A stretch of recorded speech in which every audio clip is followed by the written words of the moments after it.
Every image you generate with a standard text-to-image generator uses approximately 2.9 watt-hours of energy.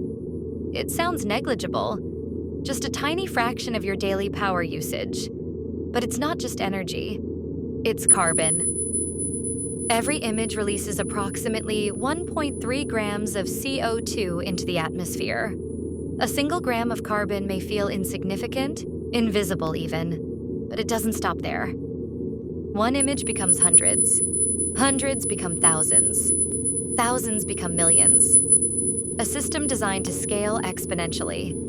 And with every iteration, every new image, the impact grows. But before an AI model can generate an image, it must first be trained. And training requires data. Datasets composed of thousands, sometimes millions of images.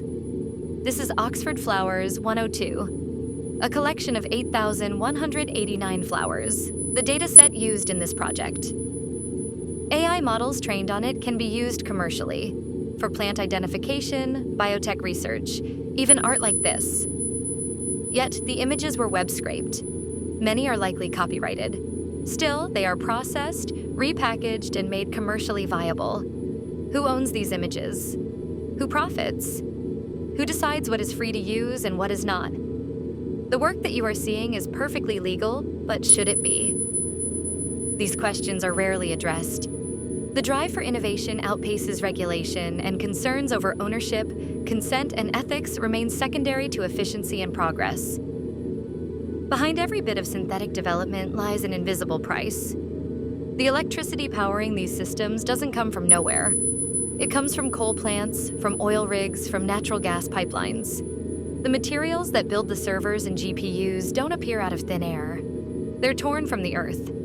Cobalt, lithium, rare earth metals, ripped from fragile ecosystems in places far removed from the sleek screens of Silicon Valley.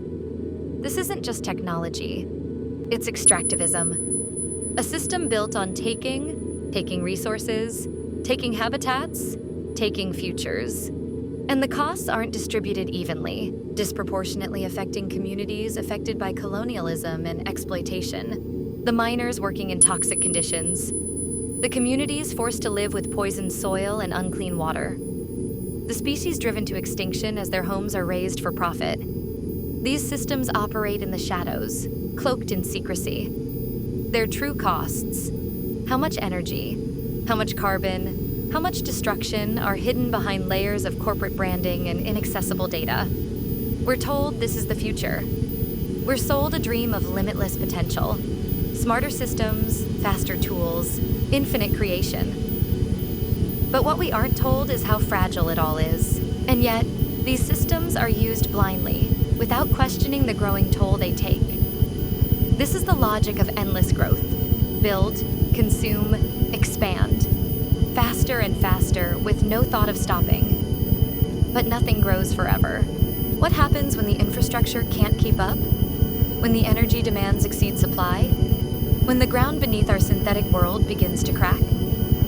This isn't sustainable progress. It's a race toward collapse.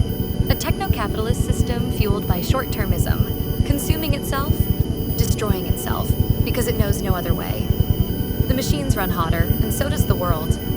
The carbon that powers this digital expansion warms the atmosphere, intensifying climate instability. Water shortages deepen, wildfires grow, sea levels rise. Who benefits from this progress? A handful of corporations. Billion-dollar empires growing richer on the backs of ecosystems and communities they will never see. Sam Altman said that AI will probably lead to the end of the world, but in the meantime there will be great companies. Is this the future that you want? Does it have to be this way? What would it mean to build technology that doesn't demand